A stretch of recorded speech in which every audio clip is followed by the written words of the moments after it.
Hello, what's the crack? What's the story? Welcome back to the channel. Today we're checking out New York City is building anti-homeless streets. What's going on? In the UK, homelessness it's not really that big in some places. I live in Birmingham in the UK, and it's bad, but it's not as bad as London, Manchester, or in New York City. But yeah, let's see what they're building over here. Let's go.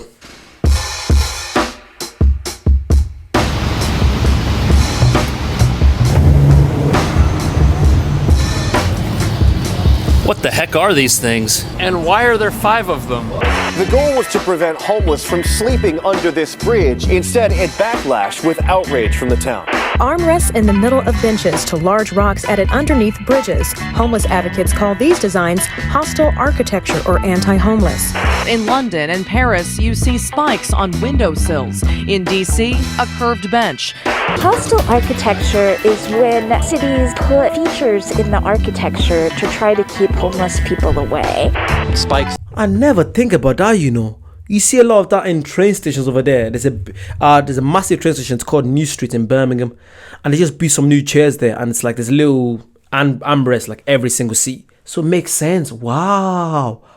So that's why they do it. You don't think of that, obviously, because you're lucky. Thank God we're lucky we're not homeless.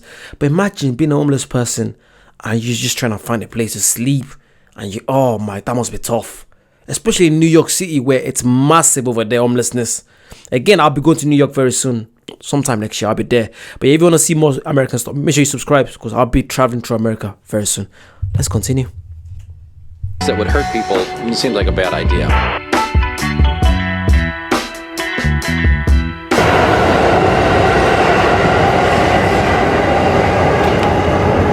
So this looks like a metal covering for the subway vent, which is underneath it. At first I thought it was a bench, but you can really only sit on this corner of it. You'll notice that the top of this is incredibly uneven, and then there's these raised ridges which are on all 5 of them. And what happens if you try to lay down on it? Is that even possible?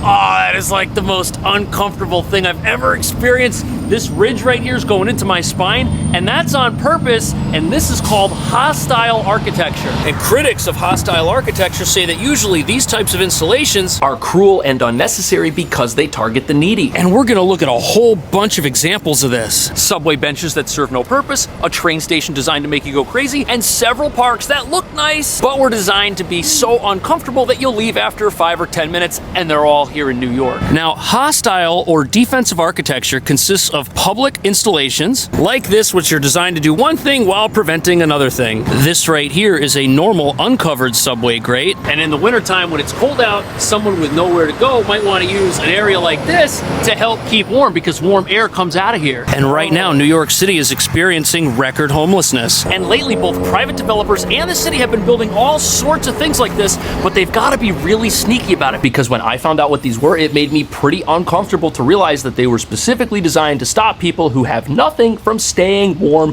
in the wintertime. How does New York deal with homelessness? I'm sure there's probably homeless shelters, but is there enough? Like in you guys experience, you guys that live over there, are they doing enough for the homeless? Because if they are, then hopefully the homeless won't have to, they won't have to stay on this. But this looks terrible, man. Because you never know, but, life might be going good for you, and then just like that, you've lost your job, you've lost your house, you have to, stay out for a few days. And also, because I've always found sleeping on the street scary anyway. Because just imagine falling asleep there, someone can come and rob you, injure you. You never know what could happen. That's mad scary, man. But yeah, I'm intrigued to see what they're actually doing to the homeless. Are they actually helping? Are they actually building hostels? Are there programs, to help people, people that have addictions, because most of the time that's the problem. That's the problem. Wow, this is very intriguing. Wow. Is that okay? And sometimes when cities build stuff like this, people find out and get really upset. And that's what happened 2 years ago when the city started introducing hostile architecture to the subway system.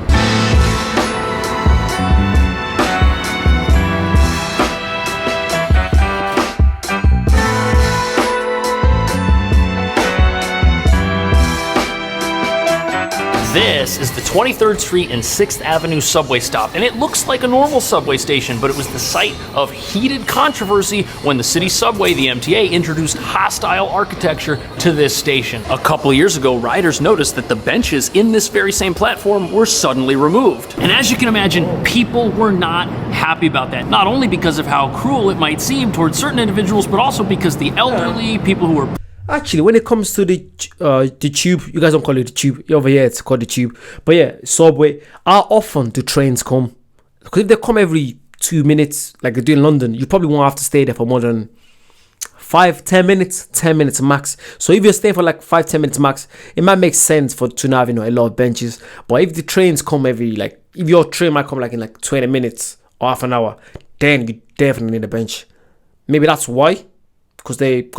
And also they might not want people to just sit there for too long. Do you know what I mean? Because that just causes a lot of traffic, foot traffic. Maybe that's why. I'm just chatting. I do not know what I'm talking about. But you guys that live over there, let me know your experience. Thank you. I can't wait to actually go there and just see this myself. Can't wait.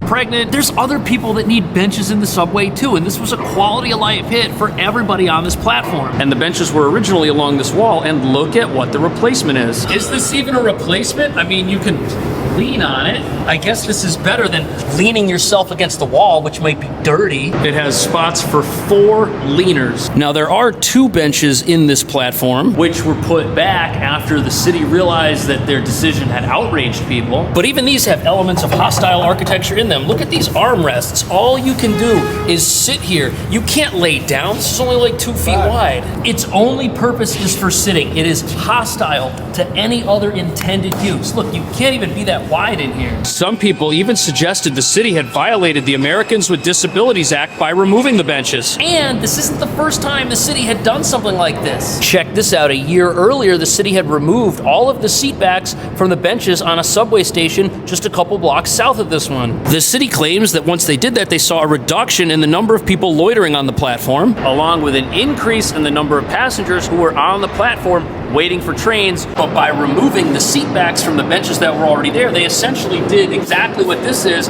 by creating something that's less functional and lowers everyone's quality of use when they're in the subway. And I'm noticing that this is a trend because look at all the people standing with nowhere to sit. You see these concrete patches right here? There was something here. It was probably a bench. It looks to be about that wide. There's one other over here by the door, and there are no benches anywhere else. Just one more spot to lean right over there. And before we look at how the city is using these same type of designs at a brand new train station and a bunch of... Again, sorry, it's really annoying me. The fact that you pay taxes over there, obviously, everyone pays taxes. If I'm not sure what the tax bracket over there is in New York. In the UK, it's around 25 to 40%. It depends on your wage bracket. But yeah, imagine you're paying 40%, let's say 40% of your wages, and you can't even find a place to sit down. That's the most annoying thing. It's so annoying. You pay all this tax, and you don't get enough benefits that you deserve. This is really, really annoying. So annoying. I'll be pissed. You're taking my money and I can't sit down. Oh no, that's really annoying.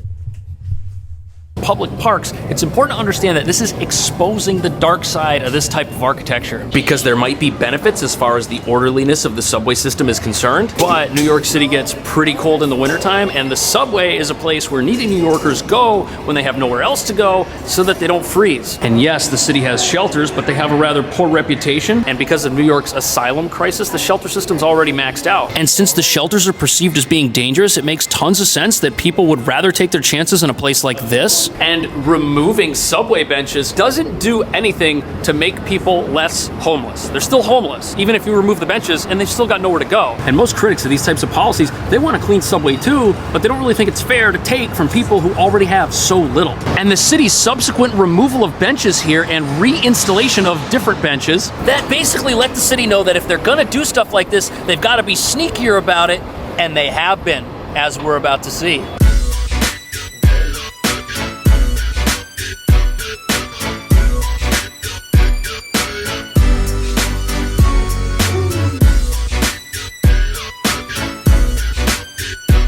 Isn't that wild? This is a pretty impressive train station, but there are some serious problems with it that we'll get into. But first, it's important to understand that many aspects of this design and other hostile designs are nice. Nice to look at, not necessarily nice to use. But this is called the Moynihan Trail, and it is the newest train station in New York City. Building it cost over $1 billion, and it was completed just a couple of years ago. It also has this gorgeous glass ceiling, which is a throwback to Penn Station's original design. Penn Station is where Madison Square Garden is. That's directly across the street. And this is what that used to look like. And as far as train stations go, this is pretty nice. Look, there's a full Walgreens in here. There's an eatery with a bunch of restaurants, the ticketing areas. Everything here's gorgeous. But there's one glaring flaw. And no, it's not that fixing the expensive glass roof is something that takes a while and is hard to do. Look at the size of that cherry picker they got right there. Do you see the problem? There's no seats. And that's why every single person in this $1 billion terminal is standing. And it's a train station. The only thing there is to do here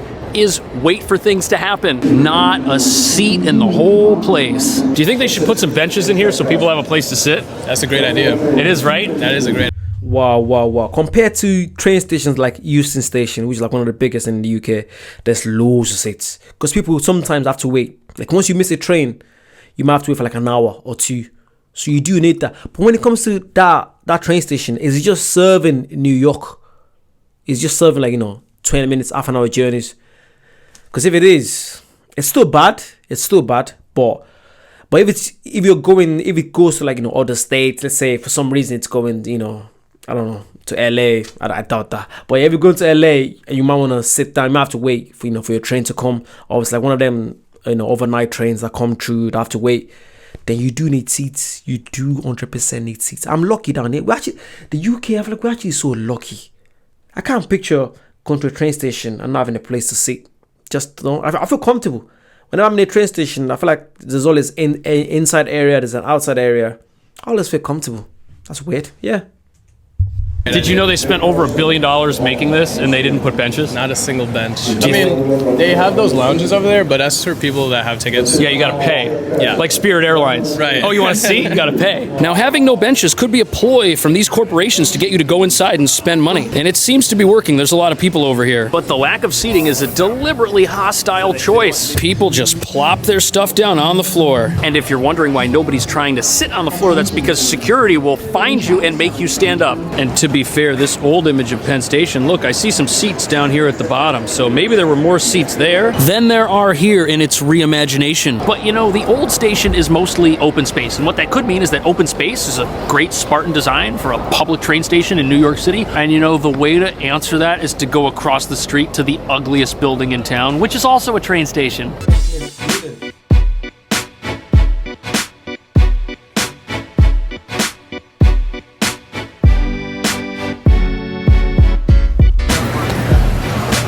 Look at that, it's the same deal. 1 hour limit, and you gotta have a ticket to get into the waiting area. And everyone else in this beautiful piece of New York City architecture is standing or walking. I love the 1970s aluminum ceiling. The floor reminds me of my elementary school. And look at this, these are those crazy old school drop tile ceilings. Now this certainly isn't modern, new, or fancy by any stretch of the imagination, but it's eerily similar to what's across the street, because all this open space with no seats, that's hostile architecture. At least the new monitors are bright, but this is another design where absolutely nothing about it is meant to be comfortable. Luckily, there are seats inside some of the little restaurants over here, which you'll be paying for. And look at this, the wall is even roped off for some reason. Maybe it's because they've got this fancy tile and this artwork on it, and they don't want people who have nowhere to sit leaning on it. But back in 2020, loitering in this station and in Grand Central caused economic issues for small businesses that are here paying rent. And in addition to building things in a way that is not conducive to comfort in any manner, the city stepped up security. But unfortunately, this is a 24-hour facility, and those most negatively impacted by hostile architectural design and policing were those who needed a place when it was cold out. But New York doesn't just limit hostile architecture to the inside of buildings. Now it's on the outside as well. And no, I'm not talking about how they roped off all the steps at the post office so no one can sit here. Back in the day, you could climb the steps.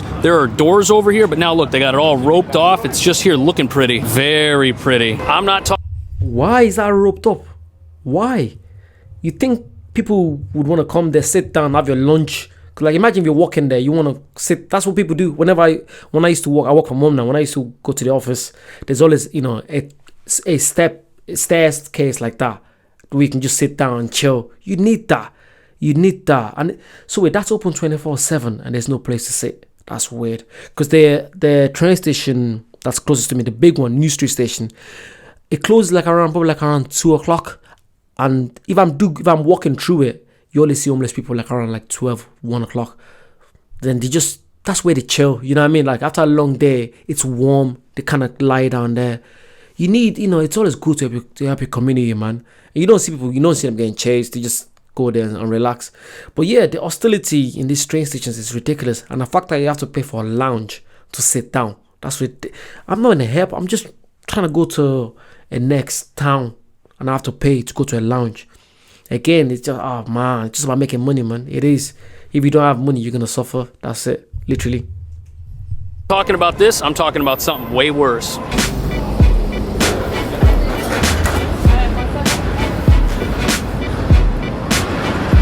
This isn't really comfortable. I can't believe whoever designed this calls this a bench and got away with it. It's actually like a barrier if you think about it. This is the Highline Park, and it's actually a park built upon an old railway track, which means many parts of it are skinny and narrow, but it's also very long. It goes like 15 blocks. There be some of the old train tracks right there underneath us, and I'm guessing that these barrier benches serve to move the flow of traffic down the park. And I guess they don't want big groups inside these little triangle areas. Oh look, another awkward place to sit. I feel like I'm a little close to the traffic here. And this is what happens if you try to lay down on it. Look, my shoulders and arms are falling off the side. What a bizarre way to construct something. There's no way you're gonna sit on a bench like this for very long. Maybe just long enough to eat a sweet green salad. And look at this geometric nightmare right here. I bet people were getting hurt on this thing. That's why they had to rope it off. You can see that these two benches are basically here to tell this traffic to go this way and to have this traffic come this way. Only someone with a college degree could have come up with this. I know, because I have a degree. Now, in spite of how this entire section of the park is textbook hostile architecture, that changes in this area that opens up, because over here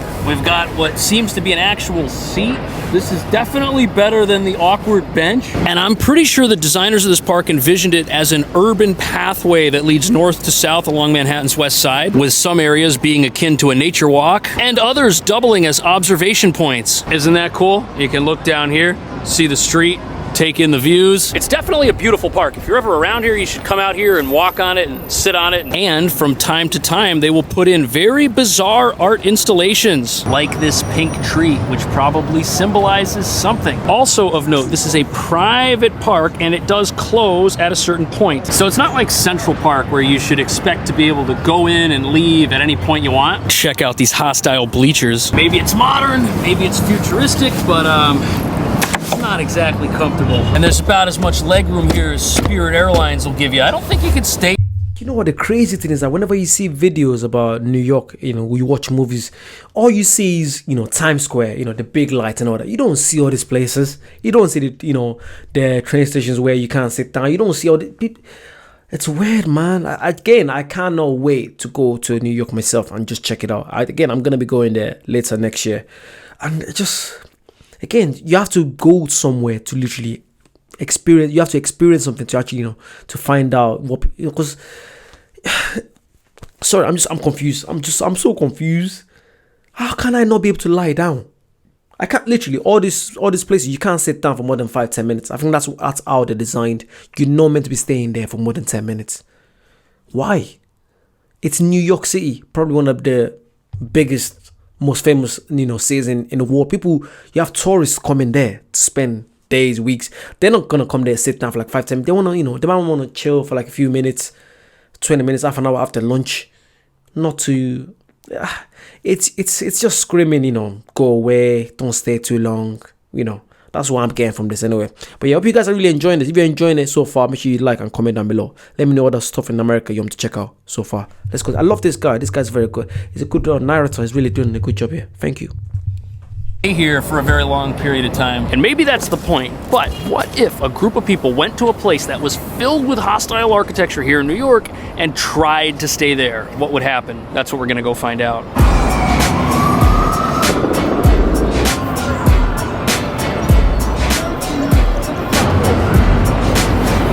Welcome to Zuccotti Park, the most hostile piece of architecture we're gonna see today. So today I'm doing hostile architecture, like this, right? It's disgusting. And I think this is the most cruel park in New York because this granite gets so cold just sitting on it. Absolutely. Made me freeze my butt off. And look at how high the ridges are sticking up out of this thing. These granite tables are equally cruel and unforgiving. And look at all these nightmarish angles with like the way that this plant is. The whole thing is like designed for crowd control. But back in 2011, this park was the site of the Occupy Wall Street movement, where protesters camped out in this park for about a month. See this image right here with that red bar behind that guy? That was taken right over here. And whether you agree with their message or not, it took a lot of determination to stay in this place for more than 15 minutes. I mean, it is just a barren landscape. And yes, there are trees, but look at their position. They're only designed to eliminate crowds of people. Between these benches,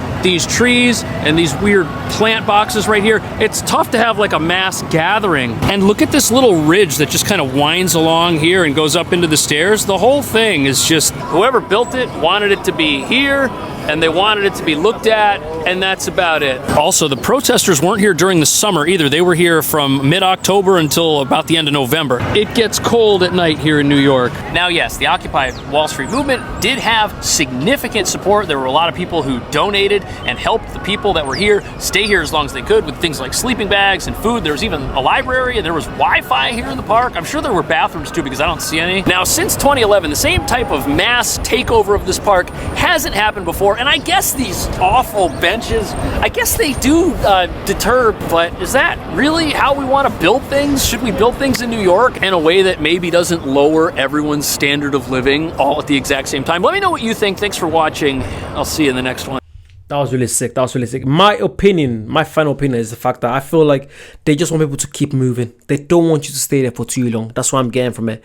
Again, I think it's the fact that it's such a touristy city that it's overcrowded already. New York, there's millions of people living in New York, and you get millions coming there every year. And if you have people gathering, I feel like it's gonna be troublesome for the city. I think I do not know. I feel like it's one of them ones that when I do go, then I'll find out myself. If you guys love that, you want to see more American stuff, you know what to do. Like, comment, subscribe, let me know what you want to see, and I'll try to react to it. I'll see you soon. Bye bye.